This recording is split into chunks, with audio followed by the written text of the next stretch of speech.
Génesis, ayer y hoy,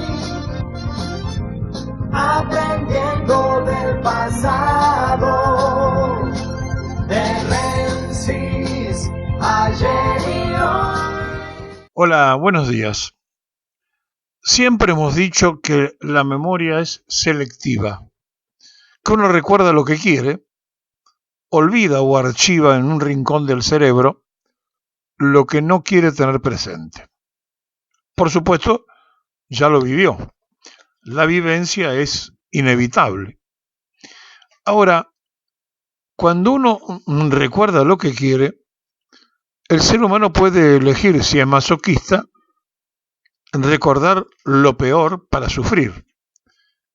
Pero si es una persona que pretende vivir en el confort de lo agradable, piensa los mejores momentos que pasó en su vida, ya sea porque medidas económicas, sociales, políticas, le solucionaron problemas, o ya fuese porque su mundo familiar lo hizo feliz, o porque su trabajo le permitió realizarse. Es decir, el incentivo que hizo que esa persona pueda sentirse algo mejor. Ahora, cuando una sociedad se siente mal, lo primero que debe pensar es por qué. Y entonces, frente a un espejo, mirarse y decir, ¿qué hice yo para evitar llegar a esto? Dicho de otra forma, ¿qué hizo el pueblo argentino para evitar llegar a Milei? Nada. Porque cuando hubo un fracaso de las conducciones políticas, el pueblo argentino miró para otra parte, acompañó, estuvo distraído y apareció Milei.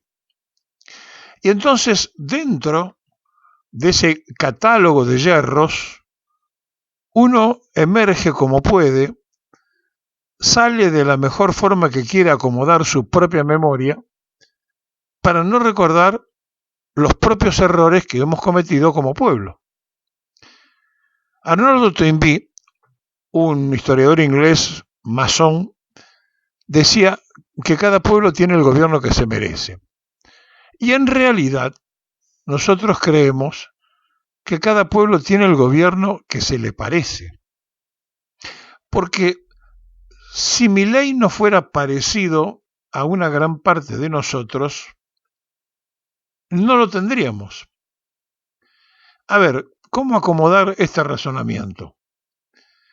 Si en la Argentina apareció un Milei, es porque las condiciones que hemos creado permitieron que eso se gestara, se reprodujera, naciera y obtuviera los votos que el pueblo le dio.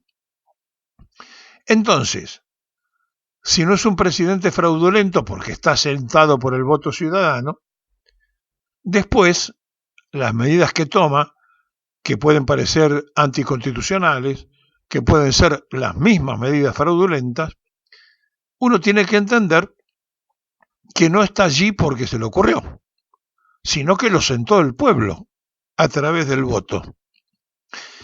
Y entonces acá viene el otro tema para que nos detengamos a pensar. Nos va como nos va porque somos como somos. Es una verdad de perogrullo, sí, pero ¿saben qué? Cuando nosotros estamos bien, solemos votar mal. Y cuando estamos mal, dicen que podemos optar por votar bien. Y la verdad es que si se llegó al resultado de tener el cachivache sentado en el sillón de Rivadavia, es porque los que habían llegado con mayor votos y mayor esperanza no cumplieron ni las expectativas ni las realizaciones para las que habían sido elegidos. Entonces, nada es por casualidad, no existe la casualidad, existe la causa y el efecto de las cosas. Y por lo tanto, como causa y efecto del fracaso, del yerro, de lo que usted quiera ponerle, de las administraciones anteriores, aparece un personaje como el que hoy tenemos, que usufruta el cargo de principal empleado público, pero que dijo que llegaba para destruir el Estado. Y pese a que dijo que quería destruir el Estado, lo hicimos la máxima autoridad del Estado, el principal empleado público del Estado. Ustedes se dan cuenta, ¿no? Donde llegó no el que decía que iba a destruir el Estado y lo hicimos presidente, sino los que votaron para que fuera presidente. ¿En qué momento el hartazgo, el cansancio, la defraudación por lo anterior puede haber influido de tal manera y con tal magnitud para que el cachivache hoy tenga el principal empleo público del país? Y entonces aquí, más que echar la culpa al que está sentado en el sillón, está el preguntarnos quiénes somos, qué queremos y por qué nos va como nos va en un país muy rico con gente empobrecida. Y ahí hay una falla humana, hay una falla de administración, hay una falla de gobierno, porque un país tan rico no puede tener tanta gente pobre. Y si tiene tanta gente pobre es porque la distribución está mal hecha. Y si hay una mala distribución y el pueblo sigue soportándolo, es porque no discute, no lucha por esa causa social de la igualdad. Es decir, hay un abandono previo a los objetivos por los cuales uno debe luchar para que una cosa que está instalada no se caiga y se mejore. Y por el contrario, si uno dice, estoy desconforme con lo que hay, no me gusta, me quejo todo el tiempo, no hago nada por sostenerlo o por obligarlo a cambiar al que yo elegí, va a venir otro que yo no elija y que va a hacer las cosas como a él se le ocurra, y el derecho es nada más que a la queja. Pero en todo caso, cada uno deberá tomar una propia decisión y mirarnos todos a un espejo y decir, ¿qué hice yo para evitar que aparezca un Milei en la Argentina? Y cuando aparecen personajes de este calibre, uno empieza a darse cuenta en qué momento el abandono de la conducción de la administración del Estado llega a permitir la aparición de alguien que dice que va a venir con una motosierra, que es sinónimo de destrucción, que va a venir a cerrar el Banco Nación, que es clausurar el peso argentino, que va a venir a privatizar todo lo que es del Estado, que es quitarle a la sociedad la columna vertebral de su desarrollo. No puede haber incluso desarrollo privado si hay un Estado que no permita determinadas reglas para que el privado sepa dónde termina su medianera y empieza la del vecino. Entonces, cuando todo esto nos ocurre en simultáneo y en forma permanente, tenemos que preguntarnos, más allá de quién está, ¿por qué está? Y ahí empezamos a analizarnos y a darnos cuenta de nuestros propios errores y también de no haber exigido a otros que pensamos que podían hacer las cosas mejores que las hicieran. Y de haber aceptado determinaciones en una oficina de 4x4 sobre la voluntad mayoritaria y de haber armado las listas en esas mismas oficinas y de haber permitido que cualquier cachivache se siente como diputado nacional y uno crea que representa su idea política y en definitiva lo que representa es su propio negocio personal. Miren, estamos mal, pero no hacemos ningún esfuerzo por mejorar nuestra condición selectiva. Cuando los turnos de las distintas dictaduras y el pueblo clausurado en sus expresiones se la fue ingeniando para poder reaccionar. Ahora, cuando hay un Estado semidemocrático donde se le permite a la sociedad expresarse con libertad y demás, y resulta que en lugar de hacer las observancias a los propios, se abunda en las críticas, no se intenta corregir nada y se dice esto no sirve, que venga otra cosa, y cuando llega la otra cosa se dan cuenta que es peor a lo propio. Pero ya es tarde, ya vino otra cosa. Bueno, Y así aparecen los productos como el que hoy tenemos, sentado en la Casa de Gobierno, que es irrepresentativo en cuanto a votos, sacó el 30% de los votos, y que solamente el 30 y no el 70 restante estaban de acuerdo en votar su proyecto libertario. Pero después se juntaron los que perdieron por arte y magia de Mauricio Macri, y todos los que perdieron crearon condiciones sumatorias para el triunfo.